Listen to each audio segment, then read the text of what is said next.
সুতরাং আল্লাহ ওয়ালারা আসছেন, আল্লাহর নবী পাঠিয়েছেন আল্লাহ ওয়ালাদেরকে। ভারতের উত্তরাঞ্চলে খাজা গরিব নওয়াজ, ভারতের পূর্বাঞ্চলে বাবা শাহ জালালি আমানি, এবং তাদের তিনজনের পর এই দেশে পাঠিয়েছেন বাবা শাহ আমানতকে পাঠিয়েছেন, বাবা আহমদুল্লাহ মজভান্ডারিকে পাঠিয়েছেন আমাদের খাজা বাহাউদ্দিন নকশবন্দিকে পাঠিয়েছেন সৈয়দ আহমদ, পাঠিয়েছেন শেখ আহমদ সরহন্দি রহমতুল্লাহ আলাইকে পাঠিয়েছেন। এদেরকে দিয়ে পাঠিয়েছেন মারিফতের আলো দিয়ে, টর্চ লাইট পাঞ্জেরি দিয়ে পাঠিয়েছেন। তারা মানুষকে আদব শিখিয়েছেন, তারা মানুষকে কলেমা শিখিয়েছেন, তারা মানুষকে প্রেম শিখিয়েছেন। এখন কোরআন হাদিসের জ্ঞান সম্ভার, জ্ঞানের মতো দৌলতের দরকার। কোরআন কাকে বলে, হাদিস কাকে বলে, ইজমা কাকে বলে, কিয়াস কাকে বলে, এগুলো শিখবার জন্য ভারতবর্ষে পাঠিয়ে দিলেন মুহাদ্দিস শাহ ওয়ালিউল্লাহ দেহলভী, মুহাদ্দিস আব্দুল আজিজ দেহলভী, মুহাদ্দিস শাহ আব্দুল হক দেহলভীকে পাঠিয়ে দিলেন। তারা গোটা ভারতবর্ষে কোরআন হাদিসের ইলম বিতরণ করলেন। আল্লাহ তাআলা জানেন, দয়াল নবী জানেন, এই আরবের লোকেরা তোমাদের কাছে কোরআন হাদিসের ইলম দেওয়া যাবে না। তাহলে তোমাদের কাছে কোরআন হাদিসের ইলম দেওয়া মানে শ্রীগালের কাছে মুরগি বাগি দেওয়া। শিয়ালের কাছে মুরগি বাগি দিলে অর্ধেক পাবেন আপনি। কোরআনের ইলম তোমাদেরকে দেওয়া যাবে না, তোমরা শিয়াল। এই জন্য কোরআন হাদিসের ইলমকে আল্লাহর নবী ভাগ করে ভারতবর্ষে দিয়ে দিলেন। ভারতবর্ষে শাহ ওয়ালিউল্লাহ মুহাদ্দিস দেহলভীর কাছে দিলেন শাহ আব্দুল আজিজ দেহলভীর কাছে। আজ পর্যন্ত প্রমাণ, সৌদি আরবের থেকে 6 গুণ ইলম বেশি ভারতের আলেমদের। আর রাহিকুল মাখতুম খুলেন, আর রাহিকুল মাখতুম সিরাতের কিতাব 500 পৃষ্ঠা ব্যাপী। রাবিতাতুল আলম আল ইসলামী এই কিতাব লেখার ঘোষণা করলো পুরস্কার দেবে প্রতিযোগিতা। বিশ্বের 1182 জন স্কলার পণ্ডিত তারা কিতাব লেখলো বিভিন্ন নামে নবীজির সিরতের উপরে, বিভিন্ন দলিল দিয়ে কিতাব লেখলেন। 1182টা কিতাব 85 সালে থেকে আরম্ভ করে সেন্সর শুরু হলো। সেন্সর করলো কারা?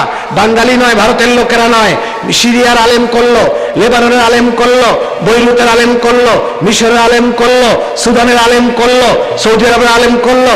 তারা এই 1182 জন লেখকের কিতাব তারা দেখতে দেখতে দেখতে দেখতে একজনকে ফার্স্ট করলো। যিনি ফার্স্ট হলেন তার বাড়ি না আরবে, তার বাড়ি না সুদানে, তার জন্ম না ইরানে, তার জন্ম না মিশরে, তার জন্ম ভারতবর্ষে। ভারতবর্ষের একজন ফার্স্ট হয়ে গেল। সৌদি আরবের জায়গা হলো 6 নম্বরে। সৌদি আরব সিরিয়ালে কয় নম্বরে গেল? 6 নম্বরে গেল। তো কোরআন হাদিসের ইলম এবার সৌদি আরবের বেশি না ভারতের বেশি প্রমাণিত হলো? যাদের ইলম বেশি সেই তো 1 নম্বরে যায়। 6 নম্বরে যায় তার ইলম বেশি, না 1 নম্বরে যায় তার ইলম বেশি? এখনো ভারতবর্ষ 1 নম্বরে আছে।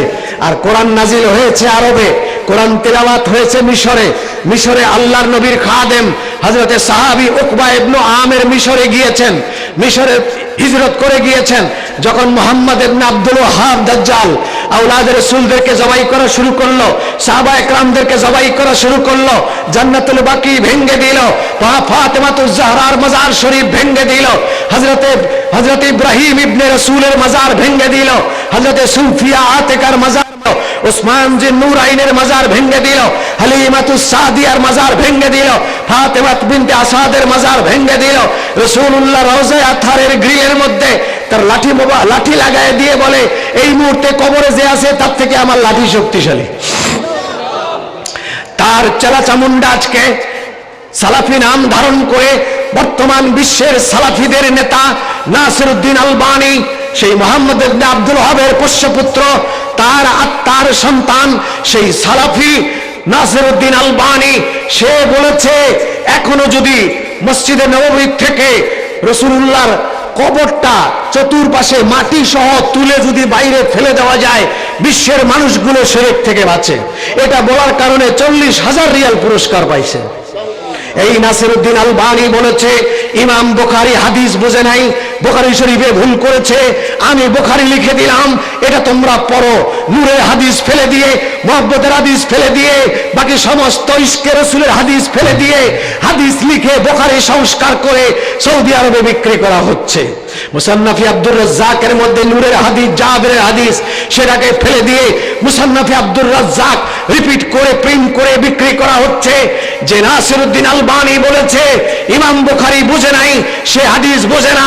যে ইমাম বুখারী 4275 বার আল্লাহর নবীকে না ঘুমাইয়া জাগ্রত অবস্থায় সচক্ষে দেখে হুজুরের পারমিশন নিয়ে বুখারী শরীফ লিখলেন, 4275টা হাদিস বেলা তাকরার লিখলেন। তিনি হাদিস বুঝে না, আর মালাউন নাসিরউদ্দিন আলবানী হাদিস বুঝে। জামে তিরমিজি, যিনি ইমাম বুখারীর উস্তাদ, আর ইমাম বুখারী তার উস্তাদ। বুখারীর মাপের কিতাব সিয়াসেত্তার তিরমিজি, যে ইমাম তিরমিজি বাবু মিলাদিন নবী সাল্লাল্লাহু আলাইহি সাল্লাম, আমার নবীর মিলাদ শরীফের আলাদা অধ্যায় লিখেছেন। ইমাম তিরমিজি বুঝে নাই। আজকে এই নাসিরউদ্দিন আলবানীর দালালরা, সালাফিদের দালালরা বাংলাদেশে পিস টিভিতে, এটিএনে, এনটিভিতে, সেখানে ডক্টর মনজুর ইলাহি সে বলেছে মদিনার থেকে পাশ করে এসে ইমাম সিউতি ভুল করতে পারে, ইকরামা ভুল করতে পারে, মুজাহিদ ভুল করতে পারে, তিরমিজি ভুল করতে পারে, আমরা ভুল করতে পারি না। এই বেঈমান কারা এরা? এই মালাউনরা কারা? ঈদে মিলাদুন নবীর বিরুদ্ধে কোন কালের কোরআন শরীফের 6666 আয়াতের মধ্যে ঈদে মিলাদুন নবীর বিরুদ্ধে একটা শব্দও নাই। ৭৭ লক্ষ হাদিসের মধ্যে ঈদে মিলাদুন নবীর বিপক্ষে একটা শব্দ নাই। আসেন এবার দেওবন্দ দারুল উলুম, হাজী ইমদাদুল্লাহ মুহাজির মক্কি, কাসিম নানুতবি, ইয়াকুব নানুতবি, জুলফিকার আলী, তারপরে আপনার আনোয়ার শাহ কাশ্মীরি, তারপরে হুসেইন আহমদ মাদানী, শাবালি থানভী, এরা হচ্ছে দেওবন্দ মাদ্রাসার প্রতিষ্ঠাতার থেকে 36 বছর পরে এদের থেকে সালাফিরা এসে ঢুকলো। এই সালাফিরা প্রোডাকশন কাদের? ইহুদিদের প্রোডাকশন মুনাফিক 470 জন। এই মুনাফিকদের প্রোডাকশন সালাফি। মুনাফিকদের প্রোডাকশন কারা? সালাফি। সালাফিরা দেওবন্দে এসে হাজির হয়ে গেল। দেওবন্দ মাদ্রাসা 2 জনকে কিনে নিল সালাফিরা। হুজুর এসে গেছে, একটু নারা লাগান ভালো করে। নারে তাকবীর, নারে রিসালাত, সওয়াদে আঞ্জুমানে সওয়াদে আজম। আমি বেশিক্ষণ আর সময় নেব না, হুজুর এসে গেছেন। যে কথাটা দিয়ে শেষ করতে চাই, কোনটা বলেছিলাম? হ্যাঁ, এই যে 10 জনের নাম বললাম, এই 10 জন কিতাব লিখেছে। হাজী ইমদাদুল্লাহ মুহাজির মক্কি কিতাব লিখেছে ফয়সালায়ে হাত্তে মাসাইল, 7টা সমস্যার ফয়সালা। সেখানে তিনি বলেছেন মিলাদ শরীফ আমি পড়ি, মজা পাই, আমি দাঁড়ায় কিয়াম করি, সেখানে রাসূলুল্লাহর দিদার হয়। মুহাজির মক্কি লিখেছেন এই, তার খলিফা শাবালি থানভী তার কিতাব নাসুত্তি ফি যিকরে নবী আল হাবিবের মধ্যে লিখেছে আল্লাহর নবীর মাথা থেকে পা পর্যন্ত পেশাব পায়খানা রক্ত গোশত সব নূর। তিনি হাজী ইমদাদুল্লাহ মুহাজির মক্কির খলিফা।